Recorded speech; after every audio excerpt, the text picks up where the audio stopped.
The third season of Attack on Titan is finally here, and thankfully this time, we don't have to wait 4 years to get it.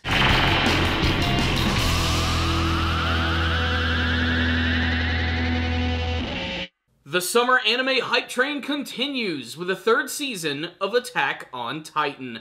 Attack on Titan is currently still one of the most popular anime series right now. It exploded onto the scene in 2013, surprising everyone and making fans worldwide. Then we had to wait 4 years to get the second season. Thankfully, it's just been a little over a year since Season 2, and here we are at Season 3. And the episode itself does not skip a beat. In fact, if you're new to the franchise, this might be a bad time to jump on. You might want to start from the very beginning of Attack on Titan. It's the type of show that where if you miss a couple of episodes, you're going to miss some pretty big crucial details, and this episode right here goes seamlessly with the second season. In fact, if you were to watch both of these seasons back to back, it would honestly feel like just a continuation of that. And it is good to know that the production value is still very good. All of the characters look very distinctive. The series has some of the most detailed freaking eyes that I've ever seen, and it's also apparent immediately from the beginning with the brand new intro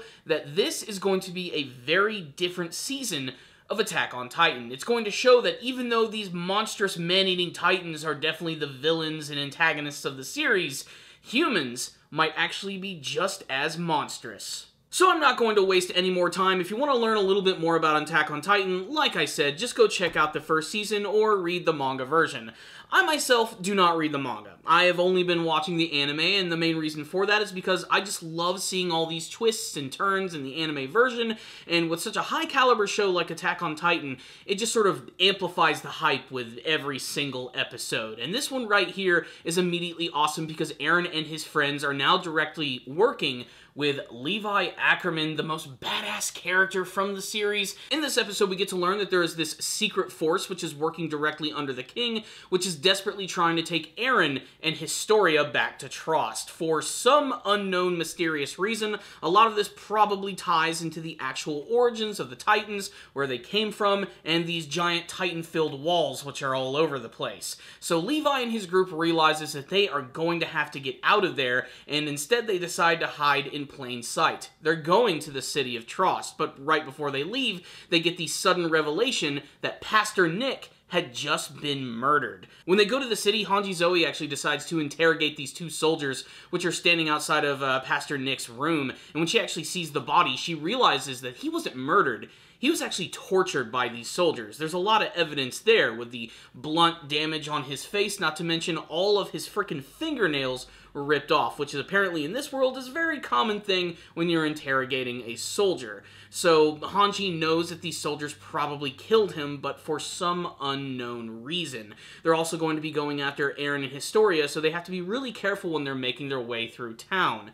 As they're actually doing this, out of nowhere, it seems like both Historia and Eren are actually captured by this force. They grab them on this horse and carriage and start to go away. It is revealed, of course, that this is just Armin and John who are in drag and in a costume to try and trick these guys, while Mikasa does some reconnaissance from outside and figures out what these guys are up to. Both Armin and John end up getting saved by Mikasa in a really great action sequence where she goes in and takes out all of these goons by herself, and another scene that just reminds you that, yeah, this series has some really great animated sequences. Just watching her fight is awesome. And again, I don't even miss the fact that we're not getting any like big action scenes with the Titans, because even the choreography from the humans themselves is really, really awesome to watch. Without a shadow of a doubt though, the best thing about this episode are the final minutes where we get to see Captain Levi on the roof doing some reconnaissance when suddenly he realizes that they are surrounded by all of these soldiers who wield brand new maneuver gear and even have these incredible awesome guns, which seem to be loaded with these massive bolts.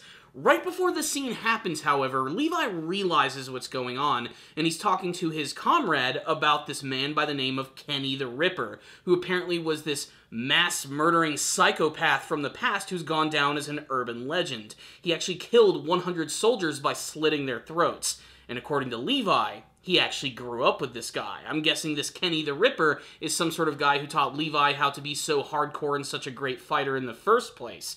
And of course, right as that happens, Kenny the Ripper does show up at the very end of the episode. He's covered head to toe in all of this armor. His entire design just screams steampunk, and his 2 giant guns are incredibly awesome. The way that he uses his maneuver gear to fly around the city is just fantastic in the best way possible.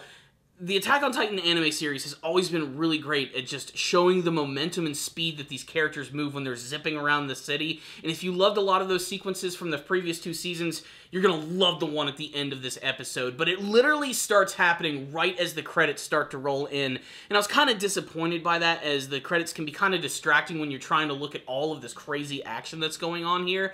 But really, this is the beginning of something a little deeper for Attack on Titan. It's no longer just like a giant post-apocalyptic giant zombie story. There's a little bit more to this world, and I have a feeling that this series is definitely going to delve a lot more into that. So, what's the rundown on this episode of Attack on Titan? I loved this one. I'm glad that it finally returned. It didn't skip any beats, and it didn't spend a lot of time on giving us a lot of unnecessary exposition at the beginning of the episode. That, and I liked how the episode was divided into 2 halves, with the first one basically being a reintroduction to all of these characters.